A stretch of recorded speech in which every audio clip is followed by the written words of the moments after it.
پہلی بات تو یہ سیکھنے کو ملی ہے کہ میرے رب کی قدرت کیسی ہے. میرا رب جو چاہے وہ کرنے پر قادر ہے. ان اللہ علی کل شیء قدیر. اور دوسری بات کہ حضرت ابراہیم نے پرندوں کو پکارا. قرآن کہتا ہے اے ابراہیم ان پرندوں کو پکارو, اور آپ نے پکارا یا ایھا الدیک یا ایتھا الحمامہ, اے کبوتر, اے گدھ, اے مور, چاروں پرندوں کو پکارا. سوال یہ ہے پرندے تو مر چکے تھے, بلکہ ان کا تو قیمہ بھی بن چکا تھا, تو قیمہ بنے ہوئے مرے ہوئے پرندوں کو پکارنا جائز یا کہہ کر پکارنا جائز؟ تو اگر آج کوئی عشق رسول میں ڈوب کر یا رسول اللہ کہے تو اس کو تو کوئی پرابلم نہیں کسی کو ہونی چاہیے. اللہ کے نبی پکار رہے, قرآن میں رب فرما رہا ہے پکارو. اگر کوئی صحابی رسول کو پکارتا ہے یا صدیق یا عمر یا عثمان یا حیدر تو کوئی حرج نہیں ہے. غوث پاک کو پکارے, داتا حضور کو پکارے, حضرت امام حسن امام حسین کو پکارے. نبی اللہ جو ہوتے ہیں وہ حیات ہوتے ہیں, اپنی قبروں میں رزق پاتے ہیں, یہ تو حدیث پاک میں موجود ہے.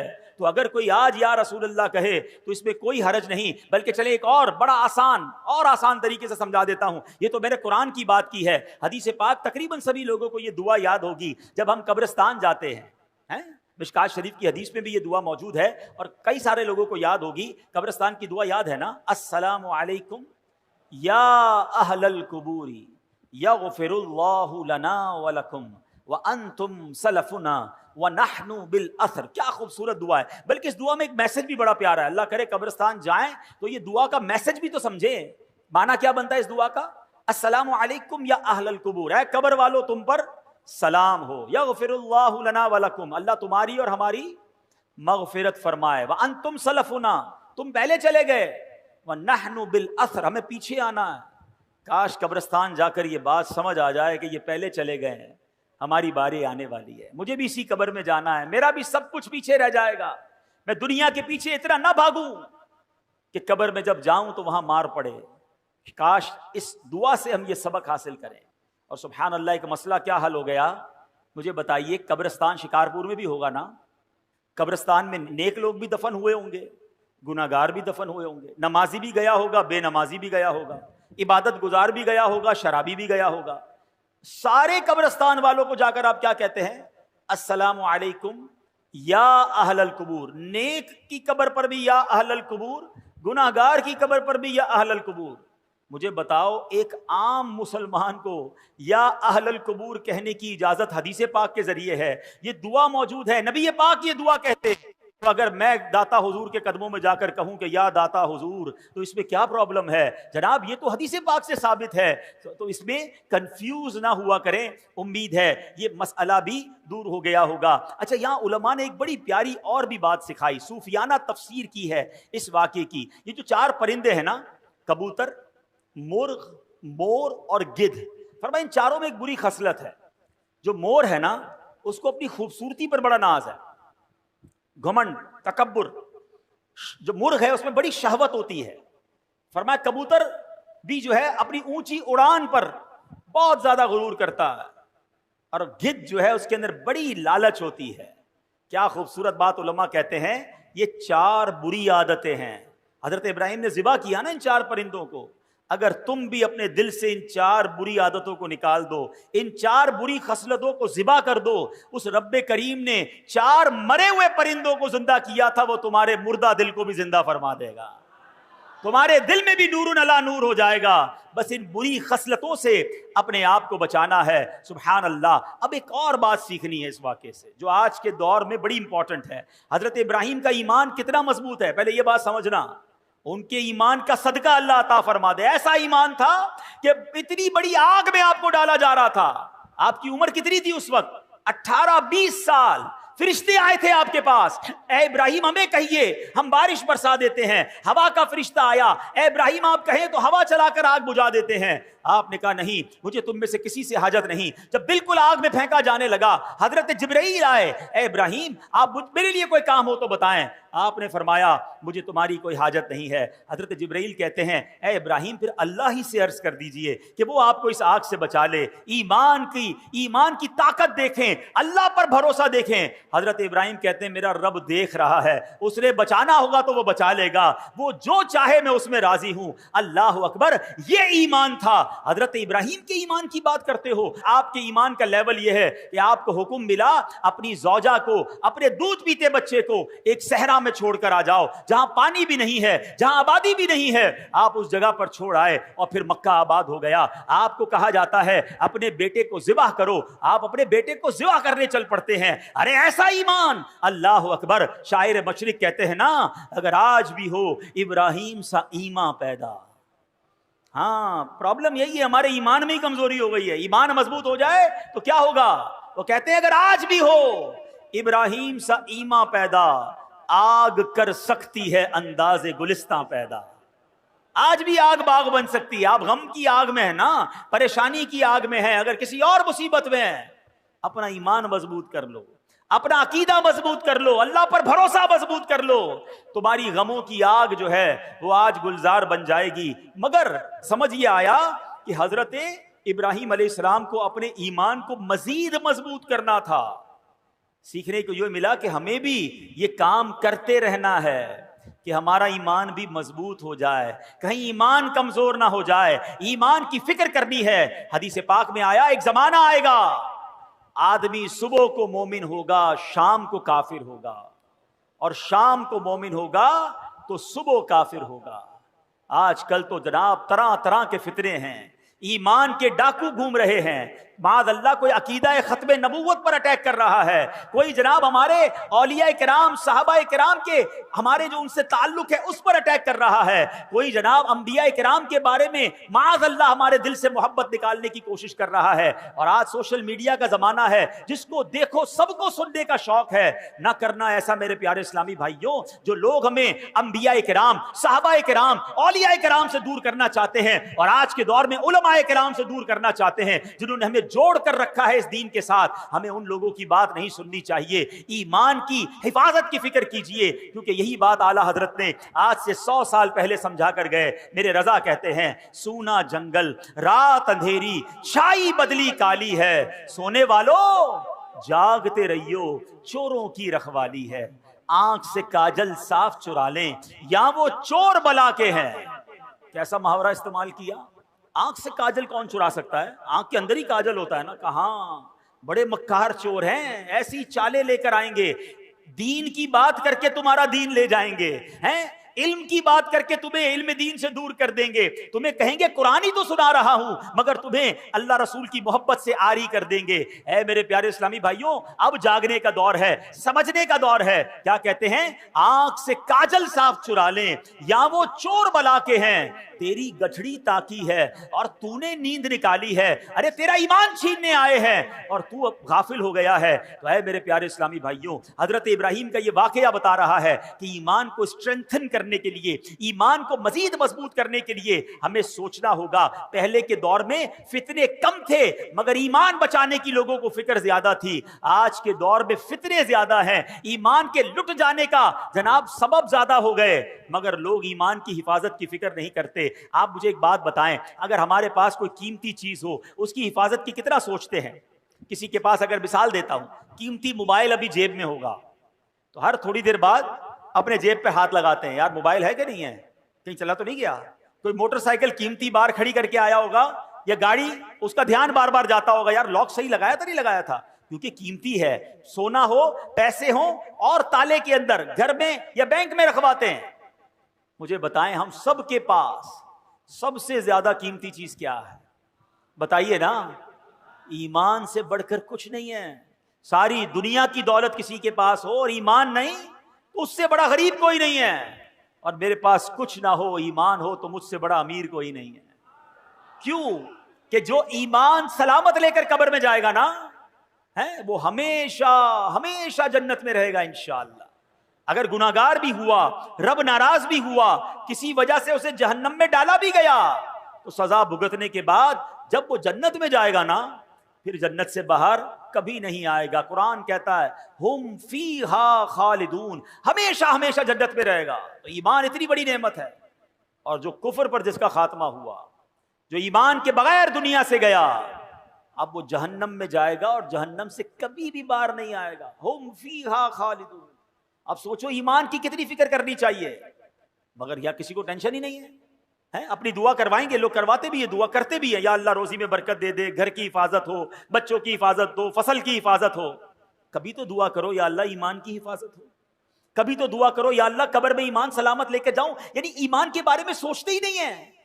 حالانکہ ایمان چھن سکتا ہے. پہلے تو یہ سمجھیے, آپ کو پتا ہے میرے آقا علیہ الصلوۃ والسلام کی دعا, پہلے یہ بتائیے پیارے آقا کا قلب مبارک کیسا ہے, آپ کا دل اقدس, آئے ہائے تیرے صدقے میں آقا سارے جہان کو دین ملا, جن کے صدقے میں ایمان ملا وہ دعا کرتے تھے.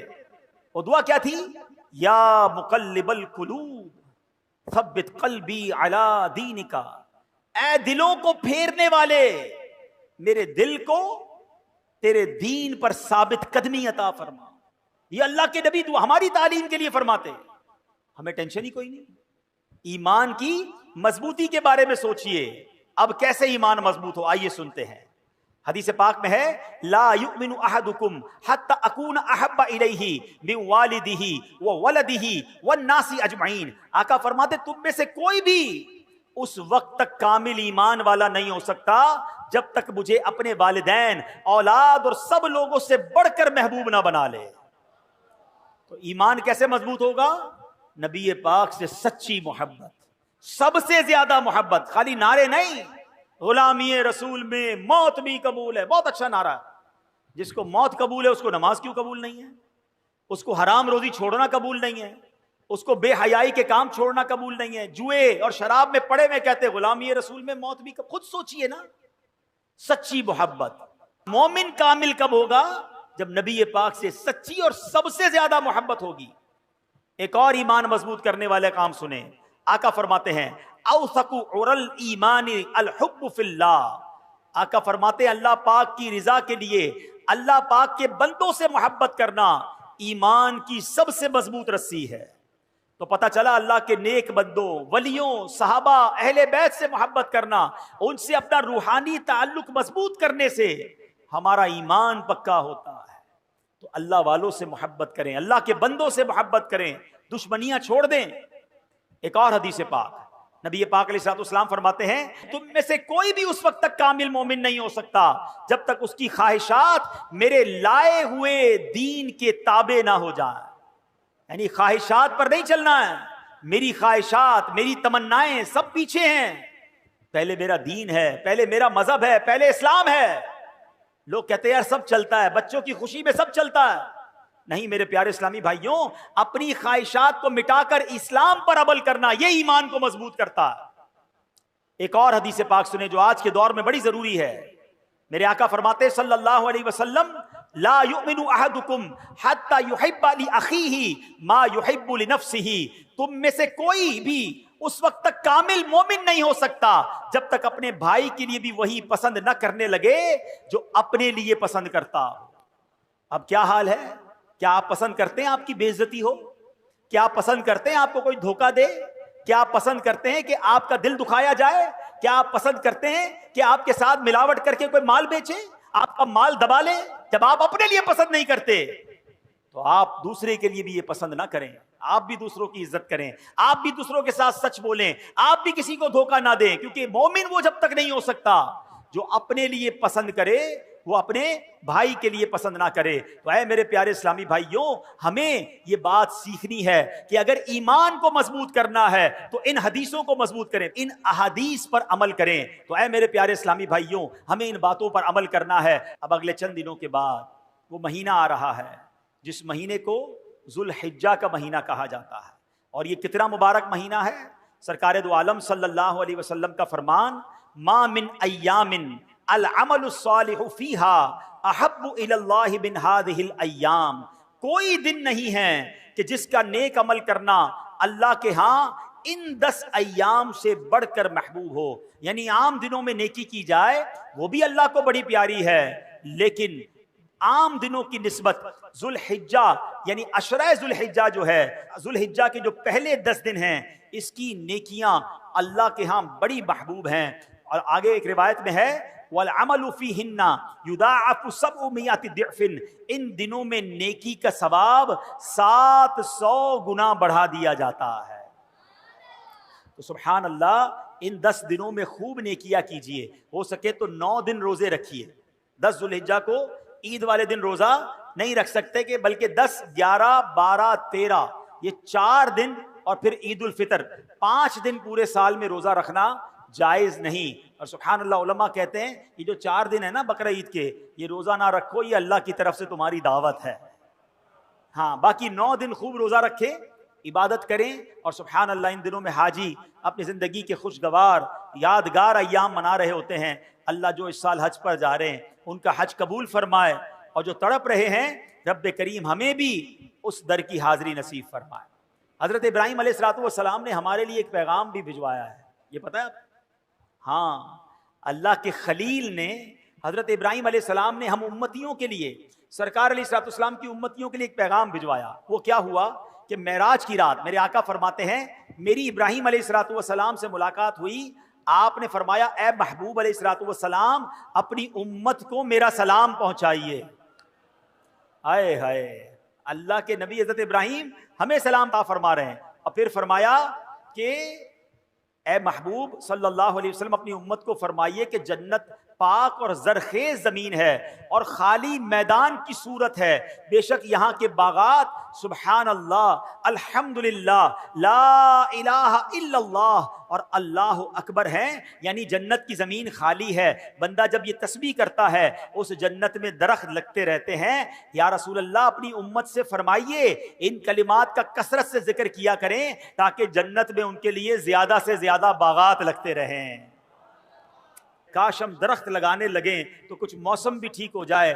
دعوت اسلامی کا شعبہ FGRF انشاءاللہ اگست میں شجر کاری کرے گا۔ مجھے لگتا ہے اہلیان پاکستان کو اس گرمی سے تو اب لگ پتا گیا ہوگا کہ اگر ہم درخت لگا لیتے اور زیادہ لگاتے تو شاید اس موسم میں فرق پڑ جاتا۔ اب تو سائنٹیفکلی بھی پروف ہو گیا ہے کہ جس محلے میں درخت زیادہ ہوں وہاں ٹیمپریچر بھی کم ہوتا ہے۔ لوگ اپنی گاڑی پارک کرنے کے لیے، اپنا جانور باندھنے کے لیے درخت تو ضرور ڈھونڈتے ہیں مگر درخت نہیں لگاتے۔ اللہ کرے میری بات اہلیان پاکستان سن لیں، تمام 24 کروڑ پاکستانی صرف ایک ایک پودا لگا لیں اور اس پودے کو درخت بنائیں۔ پودا لگا کر بھول نہ جائیں، اس کو درخت بنا لیں تو انشاءاللہ اگلے 2-4 سالوں میں ہمارا وطن سرسبز و شاداب ہو جائے گا، ہماری آنے والی نسلوں کو اچھا موسم ملے گا، ٹھنڈی ہوائیں ملیں گی اور انشاءاللہ آکسیجن کی فیکٹریاں ملیں گی۔ چلیں پہلے تو یہ نیت کر لیں کہ انشاءاللہ ثواب کی نیت سے ہم دعوت اسلامی والوں کے ساتھ اس سال شجر کاری بھی کریں گے انشاءاللہ۔